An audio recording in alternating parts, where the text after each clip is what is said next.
Hello guys, আসসালামু আলাইকুম। আজ আমি আপনাদের সাথে এই 1 পাউন্ড ভ্যানিলা কেকের ডেকোরেশন শেয়ার করব। এই কেকটাকে এখন আমি 3টা লেয়ার করে নিয়েছি।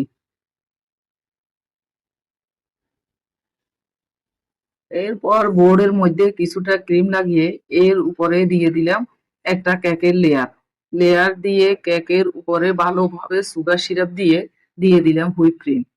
এর উপরে আবার দিয়ে দিলাম হোয়াইট চকলেট। ভ্যানিলা কেকের মধ্যে হোয়াইট চকলেট দিলে কেকের টেস্ট অনেক ভালো আসে।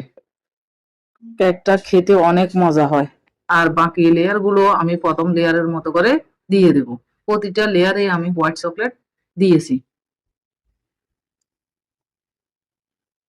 কেকের শেষের লেয়ারটা আমি উপরে দিয়েছি। সব সময় আপনারাও চেষ্টা করবেন কেকের শেষের লেয়ারটা উপরে দেওয়ার জন্য। কেকের শেষের লেয়ারটা যখন আমি উপরে দিব তখন কেকের উপরের অংশ একদম সমান হবে।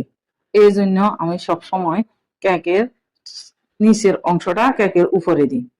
এখানে কেকটাকে আমি ক্রাম ফুডিং করে 40 মিনিটের জন্য ফ্রিজে রেখেছি। ফ্রিজ থেকে বের করে এখন আমি ক্রিম দিয়ে কাভার করে নিয়েছি। এরপর এখানে আমি কিছুটা গোলাপ দিয়ে দিতেছি।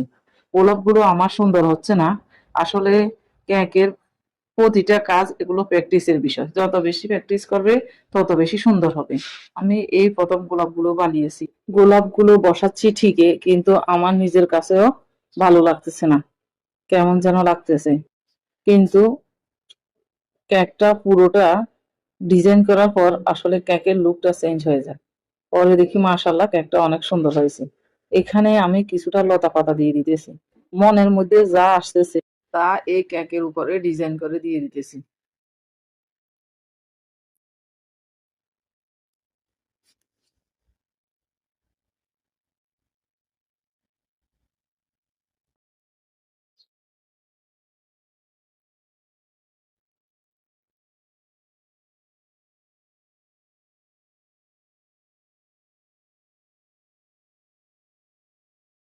কেকের মাঝখানে আমি খালি রেখেছি, এখানে আমি কাস্টমারের নাম লিখবো। কাস্টমার নাম লেখার পর আমি এখানে কিছুটা হোয়াইট সুগার বল দিয়ে দিয়েছি এবং এর মধ্যে কিছুটা গোল্ডেন সুগারও দিয়েছি। এবার আমি কেকের সাইডে কিছুটা হার্ট শেপ এঁকে দেব। ছোট ছোট করে হার্ট শেপ গুলো দিয়ে দিতেছি। এই কেকটা আমি বানিয়েছি প্রায় 1 বছর আগে। ভিডিও করা ছিল, কিন্তু ছাড়তে পারিনি সময়ের অভাবে। এই কেকটা কেমন হয়েছে কমেন্ট করে জানাবেন।